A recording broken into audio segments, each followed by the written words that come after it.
You know, as I thought about teachers and the impact that they made in my life, I can't single one out.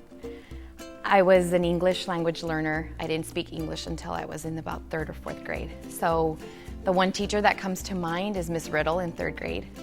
I didn't speak any English, and yet she saw my drive and she saw my passion for learning. And I remember her always bringing out the best in me, even though I had no idea what she was saying. And there's a clip in the newspaper of the Rio Grande Gazette, that's where I grew up, and they're doing a clip on Teacher Appreciation Week, and my parents are with my teacher, and the caption says something to the effect of, this teacher is sharing with parents how great her daughter is doing in school, and it's my mom and my dad. So I can remember when I was in 5th grade, my 5th grade teacher, her name was Miss Jones. I don't know I know she got married, so it's different now.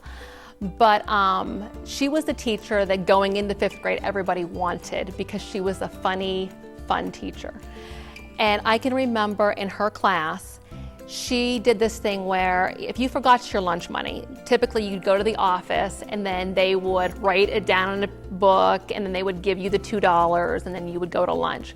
She wanted to cut that out for us because she thought we might be embarrassed to get down there, or if we were late, we would get notices, hey, you need to pay your lunch money. So she would actually give us the $2 from her own pocket to go and get lunch, and then we could just pay her back, and she would just kind of keep note of it. So I always remembered that for some reason, just because I thought it was so thoughtful that she did that. One that really stands out is Mr. Levin, who's my high school English teacher. And the really cool thing about him is when you told him your idea, he listened. And so he made you feel like if you looked at something and you analyzed it and you developed conclusions and you had independent thinking about it, that was great. And I really think that that's what made him wonderful, because you can't teach independent thinking out of a book. You have to get that from a person. And that's what I got from Mr. Levin. When I was in 5th grade, I was in Mrs. Egan's class, and I was the tallest kid by far. And the kids would kind of pick on me, and they'd call me Mommy Longlegs. So I kind of would slouch a lot, you know, kind of try not to be so tall. And Mrs. Egan would see me in line and she'd be like, Melissa, you stand up straight, don't slouch, stand up straight. And I still hear her voice in my head when I'm slouching. I'd have to say, if one sticks out, it'd be Mr. Parazader. He was my 5th grade teacher. Still remember a lot about him.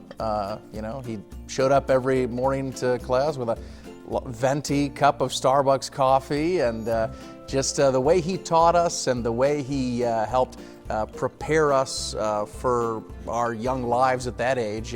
He just did a great job, and just a lot of those memories still stick with me, and his lessons that he taught us. You know, I have a daughter right now. She is almost in kindergarten. She's in preschool. She's been in preschool for the last couple of years, and one of the things that always stands out to me is how excited she is not only to go to school, but when she leaves school. And to me, that really is an indication of how great of attention and care that her teachers are giving her. She loves to tell her teacher things. She loves to tell me about what her teachers told her that day.